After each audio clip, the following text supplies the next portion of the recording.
I grew up believing trust is a gift. My father gave it freely, smiling at strangers, opening his wallet, opening his door, until the day it broke him. It didn't just stop there. Fraud struck my home not once, but again and again and again. A hero's dream crushed. A hope vanished. A voice I love twisted. Each time it hit us, it took far more than money. It took something deeper. Fraud doesn't just steal money, it steals trust. And when that happens, it lets you thinking that, you end up questioning yourself. What's true? Who's safe? And I felt that ache firsthand, where it has hit my family very badly. And that's why I'm standing here today, talking about fraud. So I'm going to talk about 3 stories: the past, the present, and the future. All these 3 stories are about trust. Trust that we give freely. Trust that gets exploited. Trust that we want to protect moving forward. And it all starts with my first lesson in life from my father. When I hear the word family, even though my mother gave me life, but the first person who comes to my mind is my father. My father, my first hero. My father taught me what it means to care deeply, to give unconditionally, and to help people without expecting anything. But sometimes, even heroes have vulnerabilities. My father's still alive today, and I'm very grateful for that. And he remains the kindest man I know. His unwavering faith and trust in people continues to remain his greatest vulnerability that gets exploited time and again. I still remember the day. I was about 10 years old. My father comes home with a stack of papers in his hand. Super happy, super excited, with a big pride in his eyes. He had bought a big piece of land, a dream he was working tirelessly for. It was one of those moments, when I felt that my father can do anything. He was overjoyed, not just because he has bought it, but because the land, which was worth 50,000 rupees back then, and he had got it just for 20,000 rupees. He said, "Can you believe it? What a bargain." And we were all celebrating and were superly overjoyed. Then weeks turned into months and nothing happened. My father started visiting offices, chasing down people, going after folks, going after the man who had sold the land to him, but all in vain. And one day, we found out the truth. There was no property. The papers were fake. It took all my father's life savings in just a single snapshot. I still remember that evening.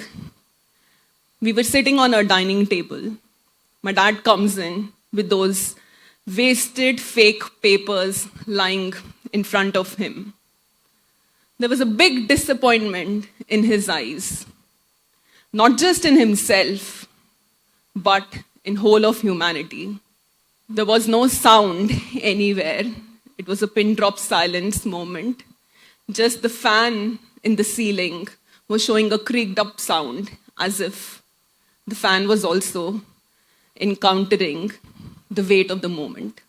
I couldn't understand how someone so simple, someone so helpful can be taken advantage of so easily. And it wasn't the first time that my father was betrayed.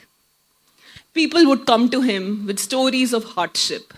Neighbors, friends, acquaintances, anyone, everyone.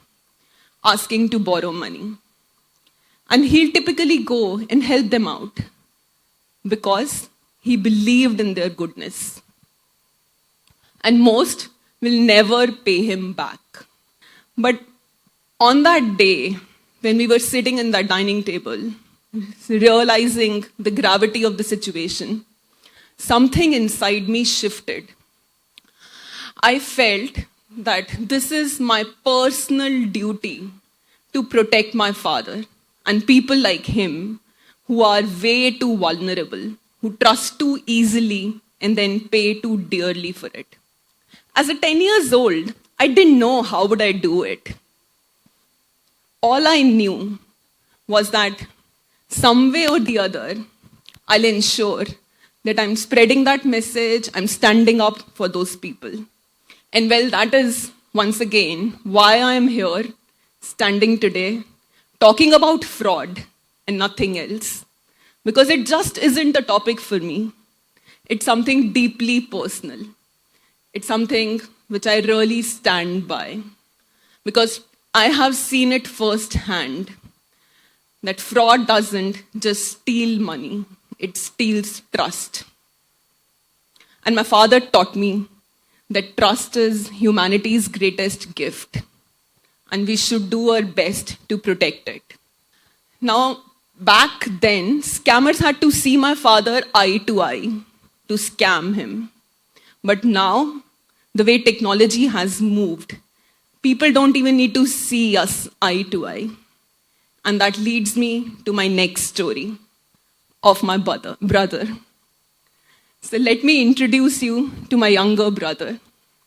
And the story is about current times. So a few months back, my brother called me saying, Didi, crypto is the future. My friends are making 20x returns. This is exactly what I want to do. He was wanting to pour all his earnings into it. He was so overjoyed. He thought he has found a way to his financial freedom. And well, I dismissed it as yet another get-rich scheme. Now, 3 months later, my brother sat next to me on the same dining table with tears in his eyes. And he said, Didi, 25 lakhs gone. Everything gone. Under his so-called investment mentor, he had seen his initial investment grew significantly. 5 lakh became 10, became 15, 25, 50. Encouraged by that success, he borrowed money from banks and poured everything into it. The website looked legitimate. It had glowing testimonials. There was even a customer care center which was responding back promptly. And the day he wanted to withdraw money, everything vanished. So the website, which was his daily obsession for months, suddenly vanished overnight. And I saw firsthand, once again, that fraud just doesn't steal money, it steals trust.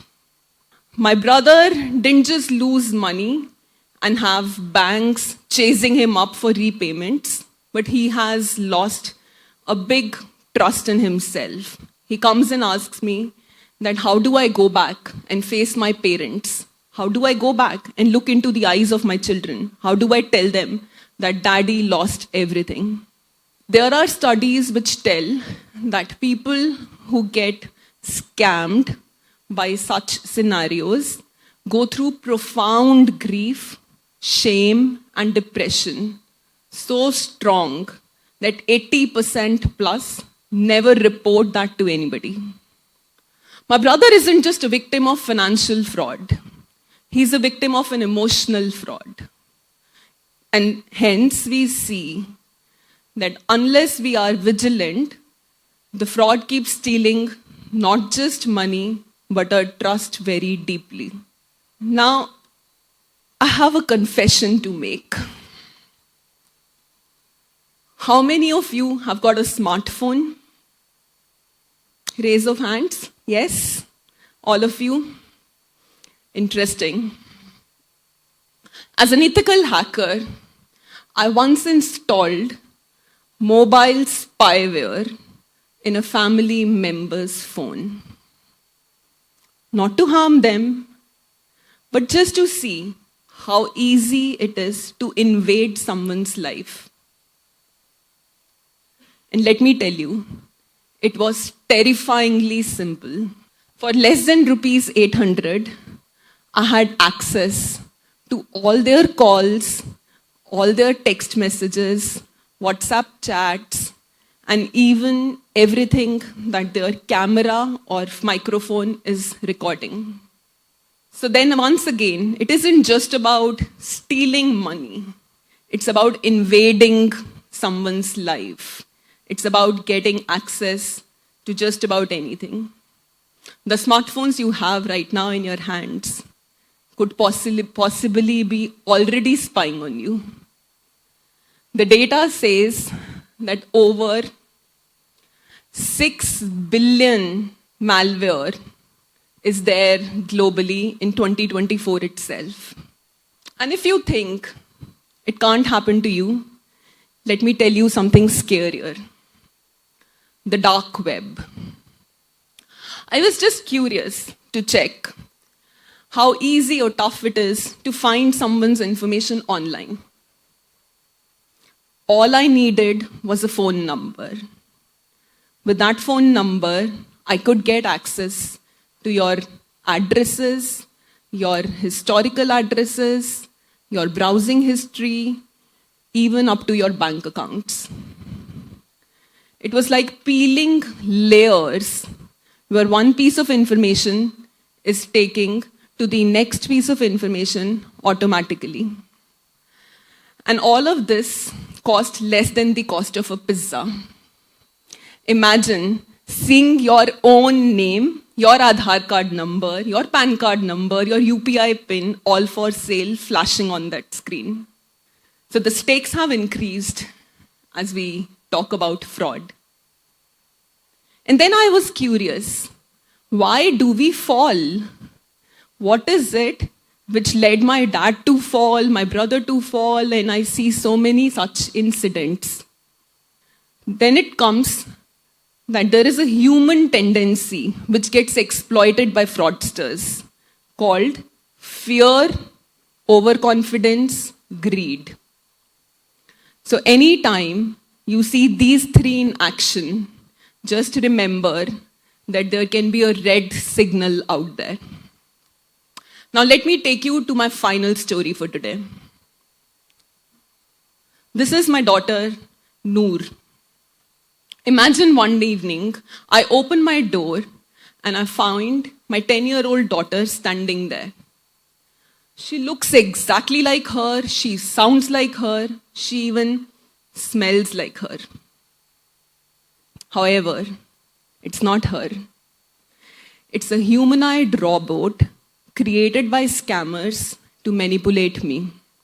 Within minutes, she can manipulate me into transferring money, sharing passwords, or worse. This isn't science fiction. This is something which is already work in progress by scammers. Now the question isn't whether we are vulnerable. The question is, how do we fight back? Because yes, we all are equally vulnerable. And that takes me to the final solution, which I call SAFE, where S stands for having a safe word in family. So if my daughter comes in and I'm not sure whether it's a robot or it's actually my daughter, I'm going to ask her, what's the safe word? If she hesitates, even for a moment, then I'll know it's not my daughter. So have that safe word in your family. The next thing is alerts. Alerts are like your digital alarm system. Have those notifications which give you alert even before the damage happens. It can be your banking alerts, or it can be, my favorite, your Google alerts on name of yourself and your loved ones. The third thing in the SAFE framework is F, which stands for factor authentication, meaning multi-factor authentication. It's like locking your door, but putting a deadbolt on it. So, don't have just one lock, but have multiple layers of check. Have multiple layers of authentication in your bank account or in your social media account. And finally, E, which is education. Fraud is evolving every day. So you need to continuously increase your education on it so that you know what's the latest which is happening. Certain alerts are there which you can, take an eye for. And now finally, we'll go where it all began, with my father's trust getting damaged, to my daughter's future being questioned. My daughter already sees machines which are trying to steal her identity. My daughter's facing that risk every day. So I've seen firsthand that fraud doesn't just steal money, it steals trust. But trust isn't something we just give away, right? It's something we fight for. Trust is something we protect. So do me a favor today. When you go back home, call your parents, call your siblings, and create a safe word for each one of you to save yourself, to save your families and your humanity. SAFE isn't just an acronym, it's a promise.